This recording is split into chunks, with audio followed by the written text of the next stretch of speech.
This video brought to you by EquestrianCoach.com, the world's leading online video training site for equestrians.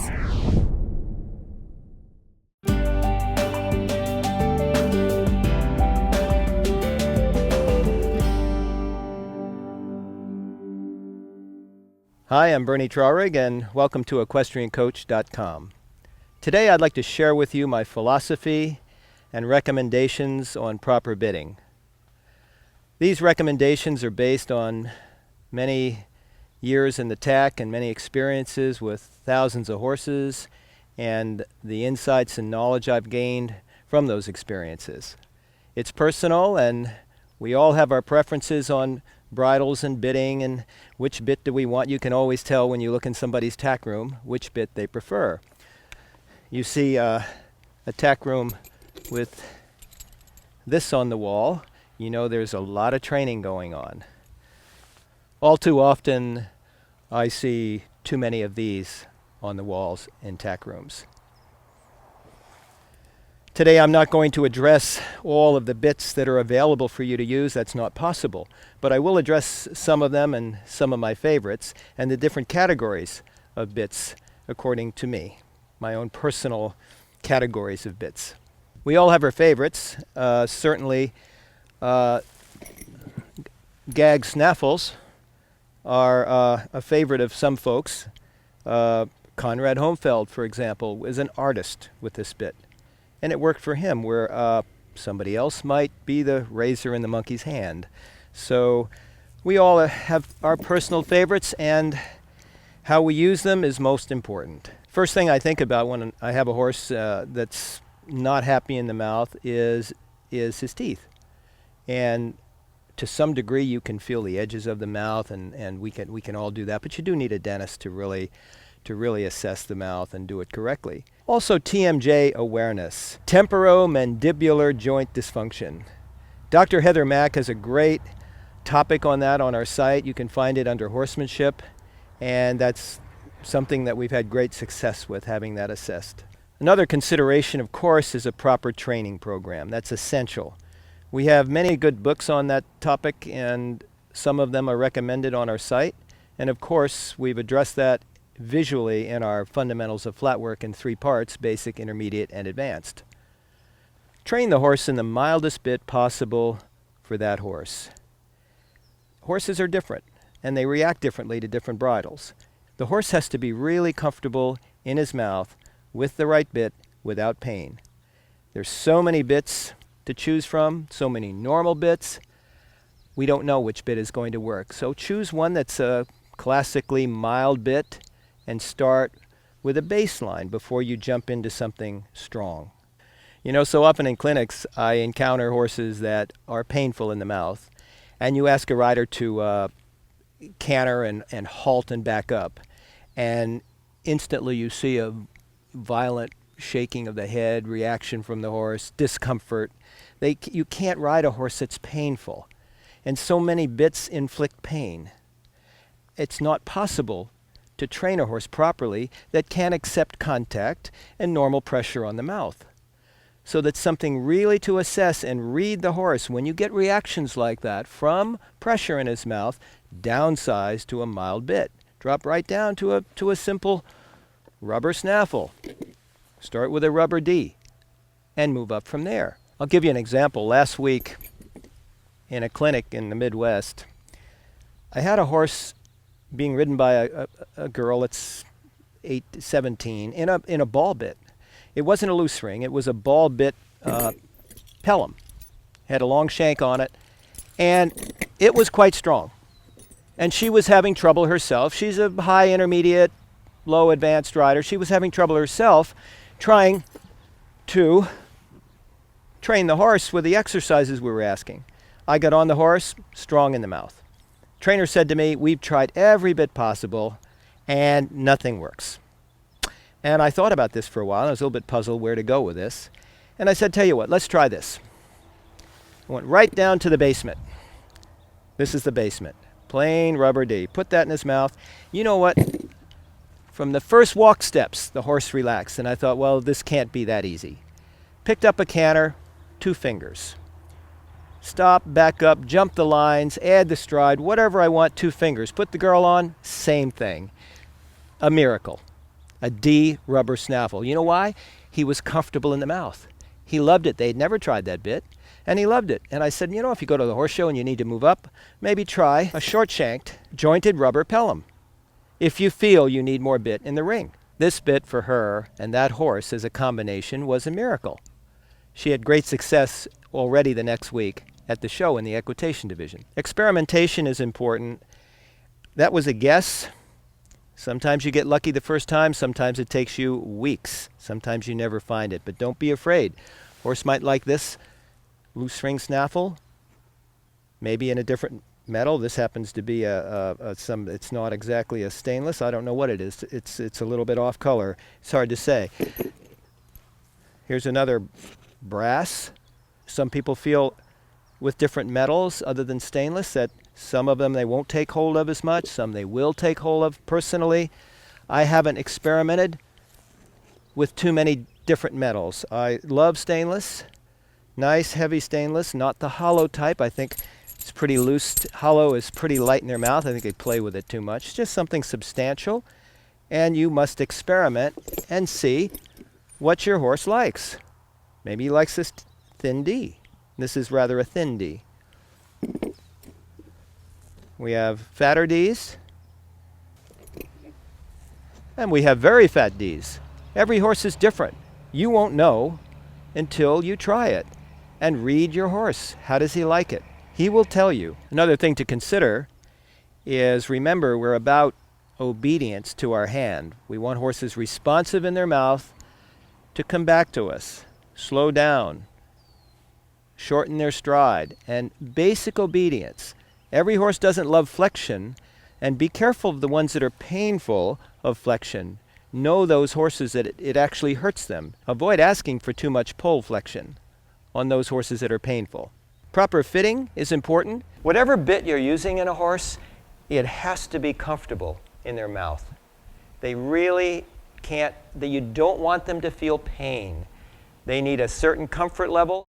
I can't emphasize enough the importance of proper dentistry at least once or twice a year. This loose string snaffle is adjusted where I think is perfect. You see the play I have? Side to side in the mouth, just enough. Not too much. This is the right size bit for this horse. It moves a little bit in his mouth from side to side, but I can't pull it a third of the way through. It has some play. They love that. It's adjusted just right. It's not hanging too low in his mouth. I'm going to give you an example. Now here's a bit when I feel it that hangs down too low in his mouth. As you can see, when I pull straight down, you see how much gap I have between the bit and the mouth. And if I pull up on here, you see the cheek piece flopping. This is too low. This bit is adjusted, as you can see, too high. You can see all the wrinkles here on the side of his face. If we take it in our fingers, there's very little play right now. Now we've adjusted the bridle back down where we had it, where I think it's very good. My favorite way to adjust the bridle is walk straight up to the horse from the front, put my thumbs in the rings, if it has rings, or hold it, toward my hand in the same straight line as I would ride from elbow to mouth, and feel the bit that way. And make sure there's just the right amount of play. See if it feels comfortable to you. Pull down on the bit. As you pull down, you don't want the bit hanging. When you let go, you've got about one good-sized wrinkle on each. I don't go by wrinkles as much as I go by my feeling toward the rein, the width of the bit, and it's adjusted properly up in his mouth. And it feels comfortable. In choosing a bit for a horse, we have to also take into consideration the rider and the ability of the rider and what level they're at and their training knowledge.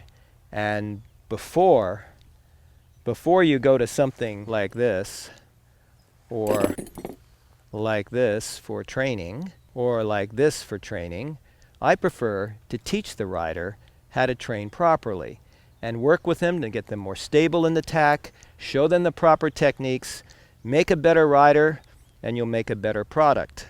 Check their mouths daily when you ride. Check the corner of their mouth for cracks, slices, cuts. This horse has a very nice mouth, there's no abrasions, and there's no slice, and there's no cut in that corner of his mouth. You want to check that out. If you cut a horse there, they're hard to heal, and horses get very sensitive with their mouths cut. So take care.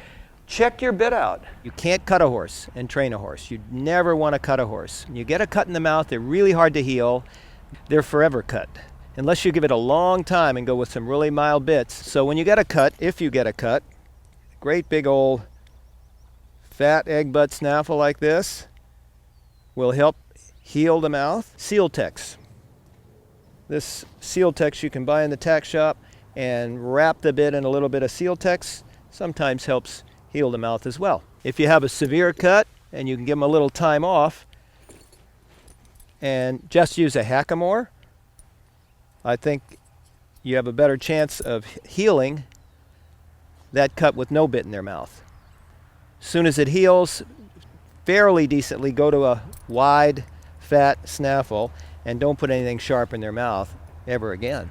For those horses with what I call dry mouths that don't salivate easily, a lump of sugar before you get on goes a long way. The late, great Dr. Rainer Klimke taught me that one. Every day training the horse, I strongly recommend you try a normal bit on your horse and do all the exercises that enhance his rideability in something conventional. Stay away from the gadgets. I hate gadgets. Stay away from any gadget bit training the horse. These bits are severe. You can't make a mouth in these bits. These bits are for a horse that's a very, very difficult horse and untrainable. These gadget bits. Again, this is personal from my own preferences and experiences, but I've organized my table into 5 categories of bits. I have what I call my normal daily training bits, the mildest bit suitable for the horse and rider combination. I have tuning bits. I have a magic bit selection. My gadget selection, which is minimal. I've not shown you all the gadgets that I don't care for. And then I have a few of my never bits. These bits I'm going to start with because they are a no-no ever in a horse's mouth, in my opinion. I mean, I can't believe somebody would actually want to put a bicycle chain in a horse's mouth. Horses hate pain. Pain gets you nowhere. I think I probably dislike this bit the most, and I can tell you that I've come across quite a lot of them. I call it a knife edge snaffle. I call it a knife edge because this edge, this triangular edge, will absolutely slice a horse in a heartbeat. The last thing you want is a cut in the mouth. These things, throw them away. Here's another little bit that I see a lot. Very thin, sharp twist, a wide piece in the middle, which means I can pull this joint. This is called a French link. I can pull this joint here with any pressure right to the corner of the mouth, and it's very irritating in the corner of the mouth, as well as being irritating here. Really be careful of this bit. 2 problems. This has been chewed on, this plastic has been chewed, and it has a really sharp edge to it, and it's solid. Second problem, this is very irritating. Again, a wide link in the middle with this joint right here, which directly goes into the corner of the horse's mouth, and you will cut your horse. Chewed up on the other side as well. Take care on these bits. If you're going to use one of these, at least make sure your plastic is in good order. A little bit like the other one we discussed. Real wide, real irritating edges. You irritate a mouth. Same idea. Same idea. This one has a little port. These joints are so abrasive. Oh, here's a good one. Check this out. Look at the points on that. Where a horse is supposed to put his tongue, and we've got two beautiful points here irritating the tongue. Very wide French link, extremely wide. This joint's in the corner of the mouth. With any time you use one rein, if you use one rein direct or turning, this is in the corner. Let's talk a little bit about our normal bits. We've discussed this a little bit. This is an egg butt snaffle, very fat, on a very sensitive horse, a horse that's doesn't like pressure in his mouth, but is normal to ride. Other than that, just a little sensitive. I think that works well. You have the same thing basically in a D version, D snaffle, nice and wide. I like this bit a lot. A lot of horses love this bit. A single jointed loose ring snaffle. I'd say that's a staple of my training right there. Most of my horses that I've ridden for training every day like some form of a loose ring snaffle. This one is a little thinner. You can see this is a fatter one. They come thinner. I don't like to go thinner than this. And every day I don't think unless I had a horse a little difficult in the mouth and a little heavy in my hand, maybe I'd go a little thinner. But you can experiment and try. French link, different metal, different idea. Another French link, different idea in the middle. Thinner French link. All standard bits that you can really train a horse in. Most horses will accept the pressure of these bits. If they don't, drop down to your rubber D-snaffle. Some horses love rubber, like that one I described in my clinic last week. Take care on your rubber because they chew rubber. Don't let it get like this. When you start to get these rough edges here, this is irritating. You don't want irritation. Find some horses actually like this. I see a lot of people using these straight, flexible rubber snaffles. You have to try. You have to try. I've never personally had a lot of horses in this, but I know some go well in that. D-snaffle, standard D-snaffle. This one is about a medium thickness. You can get them thicker. You see the curve here. This is a normal curve for a D-snaffle. They make these with more of a curve. You have to experiment. The horse tells you. I can't bit your horse. I can make a recommendation. The horse will tell you. Here's a D-snaffle with copper rollers. He can play with these rollers with his tongue a little bit. Again, you've got different metals. I'm not an expert on different metals. I'm pretty standard on my bit selections. So there's a group of what I've had success with in standard bits. I use these bits daily. I use them for jumping small fences, I always say flat work over fences, so I incorporate cavalettis on a daily basis. Poles on the ground, cavalettis, maybe small jumps, a foot high, cavaletti size, maybe half that. But I train in this over jumps, small jumps. Maybe it works for me in the ring. I don't automatically say, well, I need something different for the ring. Maybe I do. I'll find out. But if my horse is trained great and goes well in that bit, great, I'm happy with it. We come to our next group of bits, and I call these my tuning bits. So I have a horse that maybe is training well, but he's just a little heavy in my hand, even with all the exercises I do.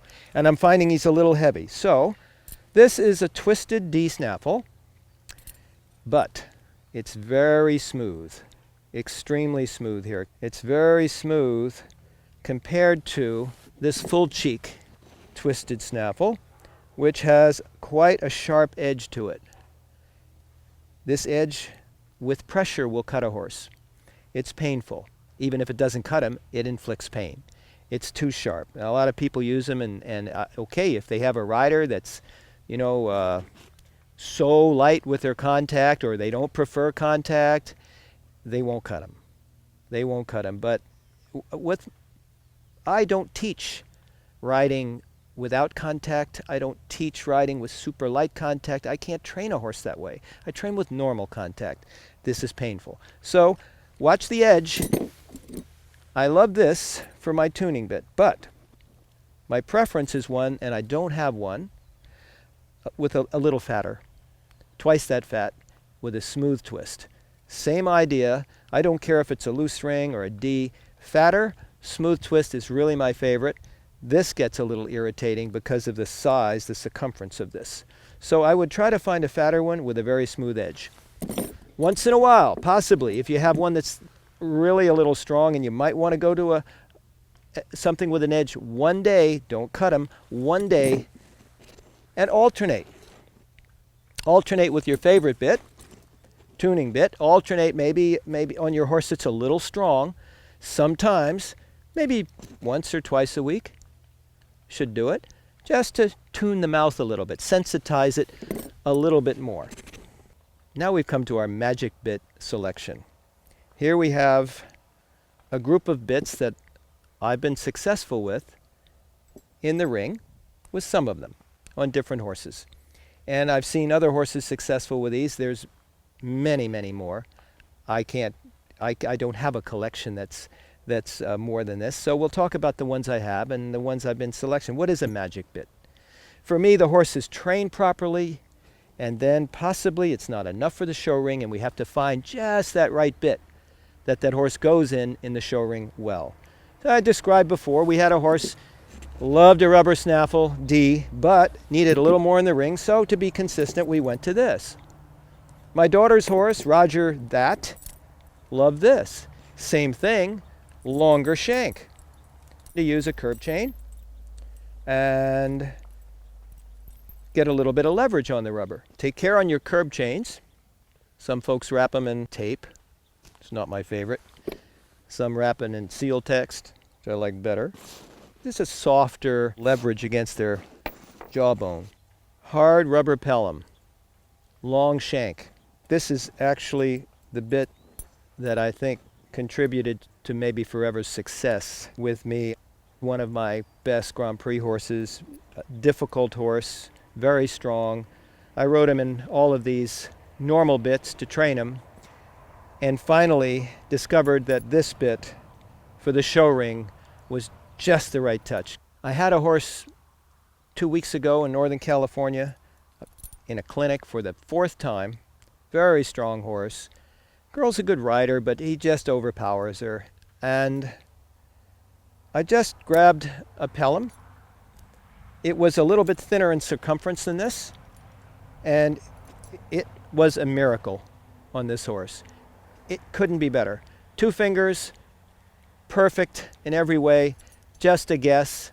He loved the pelham. So many horses have loved this bit. I think my first horse that I did equitation with, Troublemaker, when I won the Maclay finals, went in a pelham. Maybe Forever loved the pelham. Bonneville, one of my really good jumpers not too long ago. Very difficult, couldn't find a bit. I went all through the Indio circuit trying to find a bit. Pelham, loved it. Other horses hate it. You know instantly. You put it in their mouth, and they can't stand the pressure on their bars, and they'll tell you. These pelhams come in different size shanks, of course. This happens to be quite a long shank. I think that's probably a 4.5-inch shank. Gives you more leverage. But the shorter shanks, this is a short shank on a rubber jointed. The shorter shanks are something to try as well. You've got to see which size shank your horse likes the best. 2 reins or a bit converter with 1 rein. You can use it either way. Leverage bits. The ring on the bottom. Some have 1 ring, some have 2 rings. Honestly, personally, I see so many of these. I'm not a fan of these myself. I absolutely won't train in them. And I will say that I had one great horse, Eastern Sunrise. She's a big mare from Europe, needed a tremendous amount of drive, a lot of leg. To put her on the bit, a lot of leg to hand. She was fabulous. This gave me automatic flexion, automatic brakes. it was a fabulous bit for that horse. It's the only horse I ever rode in a leverage bit. And I know they're popular, and that's okay. What works for somebody, it's an all right bit. I hate to see this in training. You have the odd horse that really goes well in this. I'm not saying don't use it, but don't train in it every day. This is a fixed bit. This bit is fixed. It doesn't bend. So it's a little bit, acts a little bit like a Pelham. This is quite a popular bit with a lot of people. I've never ever shown a horse in this, so I don't have a lot of experience with it, but I know it works for a lot of horses. This is another Pelham with a port, steel Pelham with a port. I had one horse that loved this bit, made all the difference in the world with that horse, loved it. A lot of people love ball bits. I don't have a problem with a ball bit. I've never loved the feel of the ball bit. I had a couple horses that felt okay in it, but many, many more that I've had success with in jointed rubber Pelhams or straight Pelhams. You see these. This is not my favorite. It's a twisted Pelham. If it had a smooth edge to it, I'd be okay with it. It's got a rough edge to it, but you could try one of these. I would stick to a smoother edge if you can find one. This is an interesting bit. This bit I've used twice in my life. It's a very strong bit. It will bang on the teeth of the horse. If it bangs on the teeth, it's no good. You'll know right away. If it doesn't bang on the teeth, you might have a shot. This is a last resort bit. I had a mare, and I couldn't find a bit for her. And I mean, I experimented every day, couldn't find a bit. And one day I was determined to find it.